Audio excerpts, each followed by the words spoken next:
It's no secret the Atlanta Braves have been struggling this year, but it has not at all been because of their undisputed ace at this point, Chris Sale, who's managed to follow up a Triple Crown Cy Young winning season in 2024 with basically the same campaign in 2025. But perhaps even more importantly, up until just recently, he was again on track to throw over 170 innings as well, a mark he hit last year for the first time since 2017.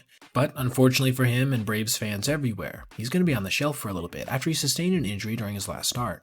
But here's the thing, the injury was a peculiar one that you rarely ever see for a pitcher. Chris was on the mound versus the Mets a couple days ago, coming off of back-to-back starts where he allowed 1 run and struck out over 10 while pitching at least 6 innings. Truly dominant stuff. And this wouldn't change at all during this outing, as he began his night with a punch-out of Francisco Lindor on his signature slider, his only K up until the 3rd inning, when he basically did the same thing to rookie Ronnie Mauricio, only with this one coming in a lot lower. Next, it was Pete Alonso's turn to bite the dust, then Lindor again on a perfectly placed called strike 3 to end the 5th. Alonso would join Lindor in the multi-K club before Sale registered his first strikeout on a pitch other than the slider, pinpointing his 4-seamer inside to Brandon Nimmo to lead off the 7th. New York would then manage to put every ball in play over the next inning and a half, but not with any damage, meaning that as Sale began the top of the 9th, he had a chance to accomplish something he hadn't done since 2019, throw a complete game. The first batter he would face was Juan Soto, who managed to barely make contact on a slider away, tapping a ground ball that Sale himself made a diving play on, soaring through the air like Superman before securing it and flipping a first for an out.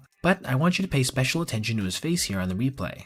Keep that in mind for later. He would then punch out Pete Alonso on a fastball away before getting 2 strikes on Nimmo once again, only to see him flare a little single out to left field, driving him out of the contest 1 out short of the complete game shutty. Raisel Iglesias would then get the last out of the game, securing the contest for Atlanta and getting Sale his 5th W of the year. But it would be revealed earlier today that this start had come at a heavy cost, in particular that play in the 9th inning, which apparently had resulted in Sale suffering a fractured rib cage, putting him on the 15-day IL, with no timetable for a return at this point. To quote his manager Brian Snitker, "With bones like that, they've got to heal before you can start the process, but I have no idea how long that'll be." This is a real tough break, no pun intended, for not only the Braves, whose struggles are almost not even worth repeating at this point, but also Sale himself, who has found himself trying to chase down multiple major milestones on the way to securing a place for himself in Cooperstown. And this injury, which may rob him of a significant portion of the remainder of this season, certainly isn't going to help in this journey.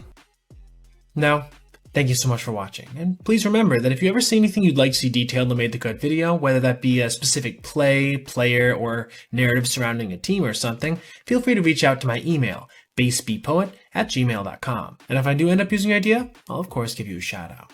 Thank you so much once again, and I'll see you in the next one.